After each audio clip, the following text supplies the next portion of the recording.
आज जिस तरीके से पूरे देश और प्रदेश में करोड़ों नौजवान बेरोजगार हो गए, बेरोजगारी सबसे बड़ी समस्या है, महंगाई आसमान पर है, आम लोगों का जीना हराम है, किसान समस्या लगातार मुंबई खड़ी है। 3 साल से किसान दिल्ली सीमा पर धरनारत हैं। लाभकारी मूल्य देने का वादा करने वाली भाजपा सरकार आज तक तो लाभकारी मूल्य दिया नहीं, न्यूनतम समर्थन मूल्य की घोषणा भी नहीं की। छुट्टा जानवर किसान की फसल चल करके अलग चौपट कर दे रहे हैं। सरकार उस पर कोई रोकथाम नहीं लगा पा रही है। अनुसूचित जाति, जनजाति और पिछड़े वर्गों का आरक्षण शून्य निष्प्रभावी कर दिया गया है। जातिवार जनगणना से सरकार कन्नी काट रही है और यहां तक कि आज अनुसूचित जाति, जनजाति, पिछड़े वर्गों तथा अल्पसंख्यकों पर बड़े पैमाने पर जुल्म जातीय अत्याचार की बाढ़ आई है। यही नहीं, उन पर बड़े पैमाने पर इनकी हत्याएं हो रही हैं। बहन बेटियों के साथ बलात्कार की घटनाएं आम हो गई हैं। फर्जी मुकदमाएं लिखाने का एक फैशन चल गया है और यदि कहीं भी इस प्रकार का घटना या कांड होता है, हिंसा होती है, हत्या होती है, बलात्कार की घटना होती है, तो उनको न्याय मिलना तो दूर एफआईआर तक नहीं लिखी जाती। जद्दोजहद के बाद एफआईआर भी ली गई तो स्थानीय पुलिस तथा प्रभावी भाजपा के नेता केस करा करके उसको समझौता पर दबाव बनाते हैं, अन्यथा फर्जी मुकदमे दर्ज करने की धमकी देते हैं।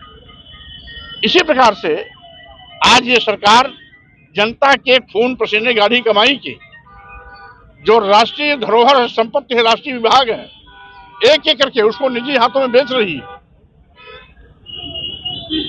देश के सभी बंदरगाह, एयरपोर्ट, एयर इंडिया, सभी रेलवे स्टेशन, कई दर्जन ट्रेनें, एलआईसी जैसी संस्था निजी हाथों में सौंप चुकी है।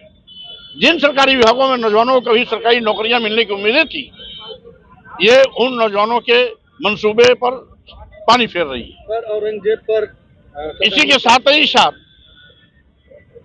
आज इन मूलभूत समस्याओं पर चर्चा न हो, इसे सरकार कभी हिंदू मुसलमान और कभी मस्जिद मंदिर का मामले के लेकर के लोगों का ध्यान भटकाने में लगी रहती है, लोगों की आंख में धूल झोंकने की कोशिश कर रही है, जिससे कि इसकी जो असफलता है जनता के बीच में न जाए।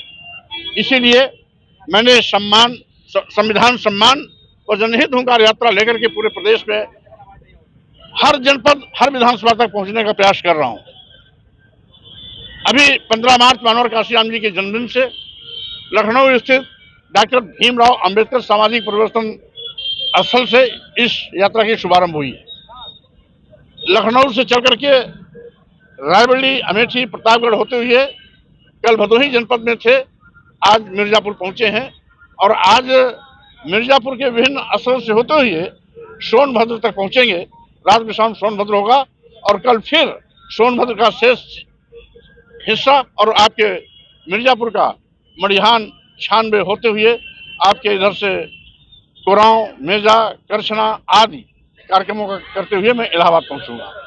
इस तरीके से मकसद हमारा है कि आज जो मूलभूत समस्याएं हैं उस पर ध्यान का सरकार का ध्यान आकर्षण करे और साथ ही साथ हमारी मांग है कि रोजगार दें या नौजवानों को बेरोजगारी भत्ता दें, महंगाई पर अंकुश लगाएं, किसानों को लाभकारी मूल्य दें, न्यूनतम समर्थन मूल्य की घोषणा करें, छुट्टा जानवरों से फसलों को चलाने से बचाएं। साथ ही साथ आज संविधान की कसम खाने वाले संविधान की धज्जियां उड़ाना बंद करें, संविधान की दी गई व्यवस्था को 100% लागू करें।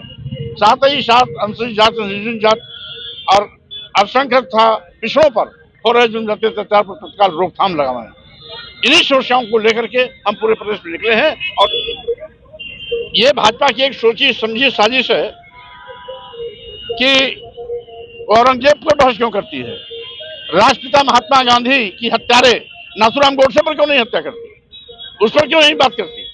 नाथूराम गोडसे जो देश के राष्ट्रपिता महात्मा गांधी गोली मार के हत्या कर दी, उस पर चर्चा नहीं करते, ऊपर सांप सूंघ जाता है। औरंगजेब ने तो अपने पिता को बंधक बनाया था, लेकिन नाथूराम गोडसे ने इस देश के राष्ट्रपिता महात्मा गांधी को गोली मार करके मौत के घाट उतार दिया था। इसलिए अगर औरंगजेब क्रूर था तो नाथूराम गोडसे महाक्रूर था। नाथूराम गोडसे पहले चर्चा करें, तब औरंगजेब पर चर्चा करें। 80-20 तो उन्होंने उस दिन बोलना बंद कर दिया जिस दिन मैंने नारा दिया था 85 तो हमारा है, 15 में बंटवारा है। लेकिन इतना जरूर है कि योगी और अखिलेश में बहुत ज्यादा अंतर नहीं है। अखिलेश की सरकार में भी गुंडाराज था, आज भी सरकार में बड़े पैमाने पर गुंडाराज है, जिसके नाते अनुसूचित जाति, जनजाति, पिछड़े वर्ग, अल्पसंख्यकों पर बड़े पैमाने पर ज्यादती, हिंसात्मक घटनाएं, बलात्कार की घटनाएं आज हो रही है। पहले भी सरकार मनमाना पर उतारू होती थी, आज भी उतारू है। पहले भी अखिलेश यादव ने भी अनुसूचित जाति जनजाति के प्रमोशन में आरक्षण खत्म किया था। आज भाजपा की सरकार पूरी तरीके से उस आरक्षण व्यवस्था को ही अजगर की तरह निकल गई है। और साथ ही साथ अखिलेश यादव जी खुद भ्रमित हैं। वो पीडीए की बात तो करते हैं, लेकिन एक ही परिभाषा, कभी एक ही परिभाषा अल्पसंख्यक बताते हैं, कभी अगड़ा बताते हैं और कभी देश की आधी आबादी बताते हैं। तो जो खुद कंफ्यूज है वो दूसरों को दिशा क्या देगा।